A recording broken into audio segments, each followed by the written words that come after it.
Okay, well, let's hope eNCA's Ronald Masinda has better luck. He's out and about in Cape Town. Maybe the Cape Townians are more forthcoming this morning. Let's see what people there are saying. Ronald, good morning. You're out and about looking at what's happening in terms of level 1 as of this morning, particularly focusing on transport for us this hour.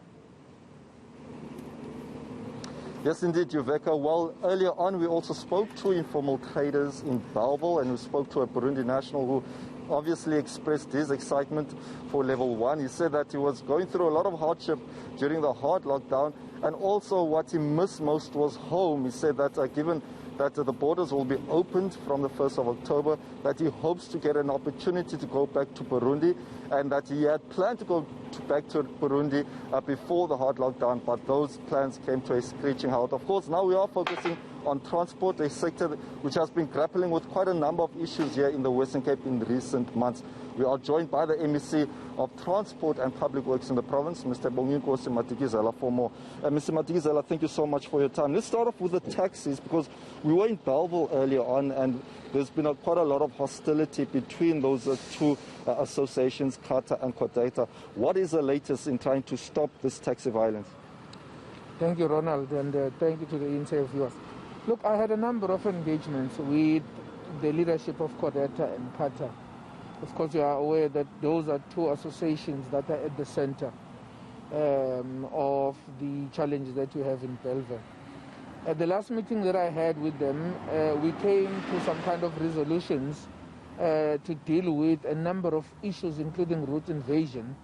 And we were supposed to address the media sometime last week. But unfortunately, that was disturbed by the passing away of the CODATA president. I'm sure you might have heard about that. So he's being laid to rest this week. And immediately next week we'll resume those discussions, because ultimately we will have to jointly, the government, SANTACO, CATA, CODATA, will have to commit, in finding a solution. And the solution is part of the resolutions that I sent to them, and they commented. And I think we are about to find a solution to the problem there. We also understand that during the last shooting incident, a commuter was caught in the crossfire. Has this now exacerbated the issue or the concerns among commuters traveling by minibus taxis? Yeah, well, I mean, absolutely, Ronald. Not only the commuters, but the residents where the taxi rank is in Bellville. I mean, I've been inundated with calls from the sub-council chair there and the councillor of the area. And I must thank the city for really stepping in and provide another space so that we can separate, the two rival groups. But of course, that is not a solution. It is a temporary, solution. What we need to find a long-lasting solution, which is what I've outlined, now, that we will have to commit to the resolutions that we made after the meeting that I had with all the parties.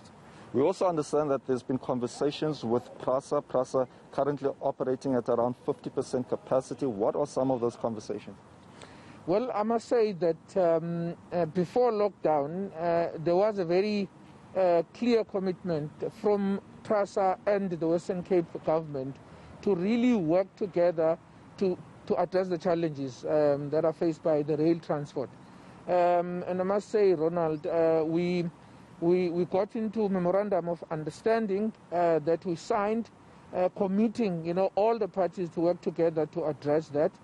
And then, of course, COVID struck. But those discussions are ongoing.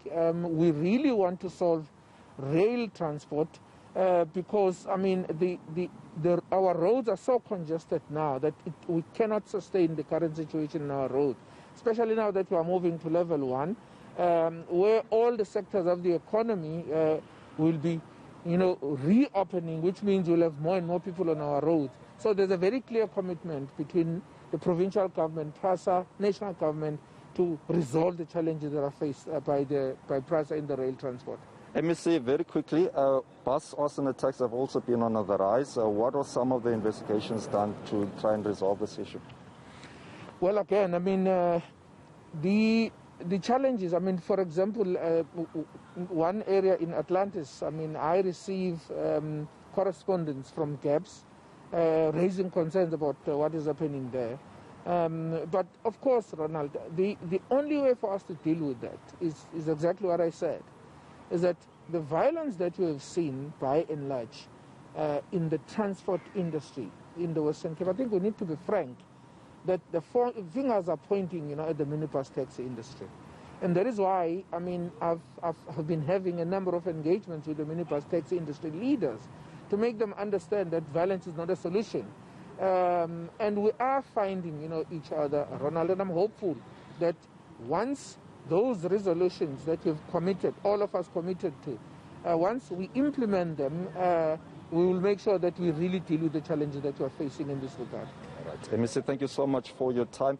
Well, certainly there, Veka, plenty of issues are faced here in the transportation sector. We've spoken about extensively the issue of arson attacks on trains and on buses, but also minibus taxi associations at loggerheads over routes and permits. We will continue having these conversations.